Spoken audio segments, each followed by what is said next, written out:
આટલી મોંઘવારીમાં બહુ દાવ પોસાય નહીં. ખાલી કરીને સમોસો આપી દીધો પણ અંદર મસાલો કોણ કરશે? ખાલી મૂવી તમે બનાવી દઈ પણ અંદર સ્ટોરી તો નથી ભાઈ. સ્ટોરી વગરની મૂવી શું કરવાનું? કંઈક સ્ટોરી જોવા ગયા હતા, કંઈક કન્ટેન્ટ જોવા ગયા હતા પણ ના.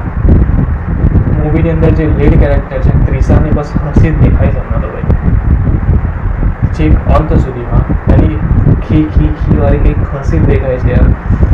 મગનના તાર અલી ગાની હસી જોઈને તો ઇરિટેટ એટલી બધી કરતી હતી એની હસી કે યાર સ્ટોરી શું ચાલે છે એની પર ધ્યાન જ નથી કોઈ બસ એની હસી જેટલી ઇરિટેટ કરી શકતી હતી. ફર્સ્ટ હાફ એવો ઘણો એવો સારો ચાલ્યો. ફર્સ્ટ હાફની અંદર સારું એવું ખેંચી લીધું પણ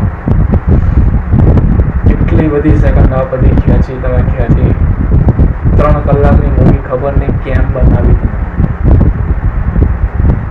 કોઈ જ ઉદ્દેશ્ય વગરની કદાચ આ સ્ટોરી કહી શકાય.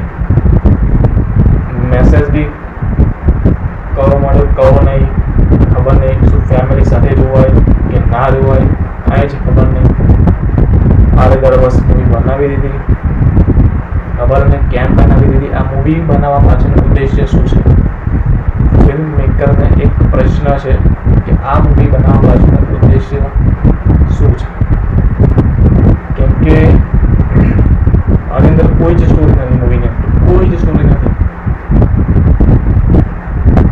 શું ચાલે છે એ જ ખબર નહીં.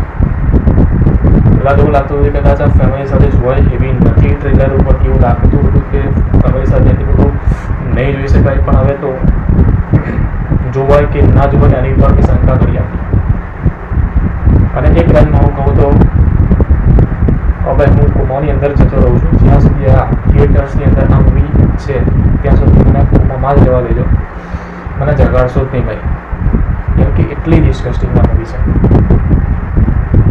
હું 0% એક્સપેક્ટેશન લઈ રહ્યો હતો. 0%. અને 0%થી આ માઇનસની અંદર એક્સપેક્ટેશન આવી ગઈ છે મારી. માઇનસમાં કેમ કે હું રિયાલિટીમાં કહું તો ઘણા બધા એવા દર્શકો, ઘણા બધા એવા ઘણી બધી ઓડિયન્સ જે હતી એ લિટરલી ઊભી થઈને સીટ ઉપરથી ઊભી થઈને એક્ઝિટ તરફ જતી રહી હતી, બહાર નીકળી ગઈ હતી. લિટરલી કહું છું, મારી આસપાસ જેટલા બધા બેઠેલા એ બધા એક્ઝિટ તરફ જતા હતા. કેમ? સૌથી મોટું રીઝન લીડ એક્ટર જે ત્રિશા તને બતાવી, જાનકી બોડીવાલા, એમનું જે હસી જે હતી એનાથી લોકો કંટાળી ગયા હતા. કેમ કે વાળ એક ગદે બસ એકને એક હસી, કોઈ બી કારણ વગર શું છે કાંઈ નહીં. બસ બની શકે તો આ મૂવી જોવા ના જશો. બેટર છે તમારી હેલ્થ માટે. બાકી હું